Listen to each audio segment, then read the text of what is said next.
Hello friends, welcome to Deepu's kitchen. గుత్తి వంకాయ కూర ఇష్టం లేని ఆంధ్రుడు ఉంటాడా చెప్పండి. అందులోనూ ఇలా మసాలా గుత్తి వంకాయ ట్రై చేసి చూడండి. ఎవరైనా సరే లొట్టలేసుకు తింటారు, మిమ్మల్ని ప్రైజ్ చేస్తూనే ఉంటారు. అన్నం, బిర్యానీ, రైస్, చపాతీ దేంట్లోకైనా సరే అద్దరిపోతుంది. ట్రై చేద్దామా? దీనికోసం ప్యాన్లోకి పావు కప్పు వరకు వేసిన పప్పును తీసుకోవాలి. అలాగే 6-7 క్యాషూ నట్స్ని తీసుకొని 1 టేబుల్ స్పూన్ వరకు ధనియాలను తీసుకొని వీటిని కాస్త 1 నిమిషం పాటు రోస్ట్ చేసుకోవాలి. ఇవి కాస్త వేగి కొద్దిగా రంగు మారిన తర్వాత ఇందులోకి 1/2 టీ స్పూన్ అంతా జీలకర్రని, 2 టీ స్పూన్లంతా తెల్ల నువ్వుల్ని యాడ్ చేసుకొని వీటిని కూడా 1 నిమిషం పాటు చిటపటలాడేంత వరకు ఫ్రై చేసేసుకోవాలి. చూస్తున్నారు కదా, ఇవి వేగిపోయాయి, చిటపటలాడుతున్నాయి కదా. ఈ టైంలో 2 స్పూన్ల వరకు డెసికేటెడ్ కోకోనట్ నేను యాడ్ చేస్తున్నాను. మీరు ఎండు కొబ్బరి ముక్కలనైనా కూడా యాడ్ చేసుకోవచ్చు. డెసికేటెడ్ కోకోనట్ కాబట్టి స్టవ్ని స్విచ్ ఆఫ్ చేసేసినా కూడా కలర్ మారి పర్ఫెక్ట్గా వేగిపోతుంది. పూర్తిగా చల్లారనిచ్చి మిక్సీ జార్లోకి యాడ్ చేసుకుందాము. 10 వెల్లుల్లి రెబ్బలు, 2 ఇంచుల వరకు అల్లం ముక్కలను యాడ్ చేసుకోవాలి. అలాగే 1 టీ స్పూన్ అంతా కల్లుప్పు, సాల్ట్ అయినా యాడ్ చేసుకోవచ్చు. 1/2 టీ స్పూన్ పసుపు, కారానికి సరిపడా 2 టీ స్పూన్లంతా కారప్పొడిని కూడా ఇక్కడ మనము యాడ్ చేసేసుకోవాలి. నిమ్మకాయ సైజు అంతా చింతపండుని వాటర్లో సోక్ చేసి ఉంచుకున్నాను. దానిలా పల్ప్ తీసేసుకొని చింతపండు తీసేసి వాటర్ని కొద్ది కొద్దిగా యాడ్ చేసుకుంటూ మెత్తటి పేస్ట్ లాగా అయితే చేసేసుకొని తీసి పక్కన ఉంచేసుకోవాలి. స్టవ్ మీద బాణలు ఉంచేసుకొని 3 టేబుల్ స్పూన్ల వరకు ఆయిల్ వేసుకోవాలి. గుత్తి వంకాయ కూరకి ఆయిల్ కాస్త ఎక్కువగానే పడుతుంది.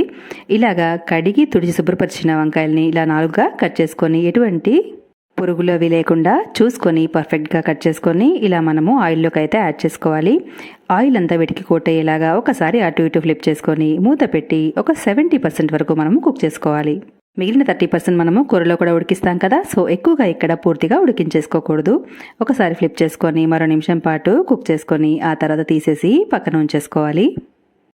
ఇప్పుడు ఇదే ఆయిల్లోకి మనము ఒక చిన్న బిర్యానీ ఆకుని, చిన్న దాల్చిన చెక్క ముక్కని, అలాగే 2 యాలకులు, కొద్దిగా జీలకర్ర, 1/2 టీ స్పూన్ జీలకర్రని వేసుకొని కాస్త చిటపటలాడనిచ్చి 2 రెమ్మల కరివేపాకును కూడా వేసుకోవాలి. అలాగే ఒక పెద్ద ఉల్లిపాయని సన్నగా చాప్ చేసుకొని ఇక్కడ యాడ్ చేసుకోవాలి. 2 పచ్చిమిర్చిలను కూడా ముక్కలుగా కట్ చేసేసుకొని ఇక్కడ మనము యాడ్ చేసేసుకుందాము. ఉల్లిపాయ అనేది మనకి ఖచ్చితంగా గోల్డెన్ బ్రౌన్ అయ్యేంత వరకు ఫ్రై చేసుకోవాలి. అప్పుడే మనకి కర్రీ టేస్ట్ అనేది చాలా చాలా బాగుంటుంది. చూస్తున్నారు కదా, మనకి ఉల్లిపాయలు అనేవి గోల్డెన్ బ్రౌన్ అయితే అయిపోయాయి. ఈ స్టేజ్లో మనము గ్రైండ్ చేసి ఉంచుకున్నాం కదా పేస్ట్, దాన్ని ఇక్కడ మనము యాడ్ చేసేసుకోవాలి. తర్వాత ఇదే మిక్సీ జార్లోకి మనము 1 కప్పు వరకు వాటర్ని కూడా యాడ్ చేసుకొని ఆ వాటర్ని కూడా ఇందులోనే యాడ్ చేసేసుకుందాము.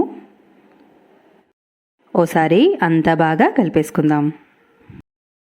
ఇలా మిక్స్ చేసేసిన తర్వాత మూత పెట్టి లో టు మీడియం ఫ్లేమ్లో ఉంచుకొని ఆయిల్ పైకి తేలేంత వరకు 10 నిమిషాల పాటు మనము లో ఫ్లేమ్లో కుక్ చేసుకోవాలి. చూసేద్దాం. సో చూస్తున్నారు కదా, 10 నిమిషాలు అయిపోయింది. లో టు మీడియం ఫ్లేమ్లో కుక్ అవడం వల్ల ఆయిల్ మనకి బాగా పైకి తేలింది.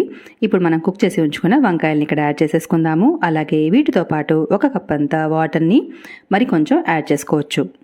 వాటర్ని యాడ్ చేసిన తరువాత ఉప్పు కారం కావాలి అనుకుంటే మీరు ఇక్కడ అడ్జస్ట్ చేసుకోవచ్చు అనమాట, మరేం పర్లేదు. సో మరొకసారి మూత పెట్టేసుకొని 5 నుంచి 10 నిమిషాల పాటు లో టు మీడియం ఫ్లేమ్లో కుక్ చేసుకుంటే మనకి పర్ఫెక్ట్ అయిన కర్రీ రెడీ అయిపోతుంది. పైన చాప్ చేసిన కొత్తిమీరని చల్లేసుకొని ఒకసారి కలిపేసుకొని స్టవ్ని స్విచ్ ఆఫ్ చేసేసుకోవడమే. ఎంతో ఎంతో టేస్టీ అయిన చాలా చాలా కమ్మటి మసాలా గుత్తి వంకాయ కూర రెడీ. ఎలా అనిపించింది రెసిపీ? సూపర్ టేస్టీగా ఉంటుంది. ఒకసారి ట్రై చేసి చూడండి, ఇంట్లో అందరికీ ఎంతగానో నచ్చేస్తుంది. రైస్, రోటీ, చపాతీ, బిర్యానీ, బగారా రైస్ దేంట్లోకైనా సరే అద్దరిపోతుంది. ఇలా ఒకసారి ట్రై చేశారంటే మళ్ళీ మళ్ళీ ఇలాగే చేసుకొని తినాలనుకుంటారు, అంత బాగుంటుంది. తప్పకుండా ట్రై చేసి రెసిపీ నచ్చితే ఛానల్ని సబ్స్క్రైబ్ చేసుకోండి. ఫ్రెండ్స్ అండ్ ఫ్యామిలీస్కి షేర్ చేసి సపోర్ట్ చేయండి. చూస్తున్నారు కదా, వంకాయ పర్ఫెక్ట్గా ఉడికి చూడడానికి అండ్ తినడానికి ఎంతో ఎంతో టేస్టీగా ఉంటుంది. తప్పకుండా ట్రై చేయండి, లైక్ చేయండి.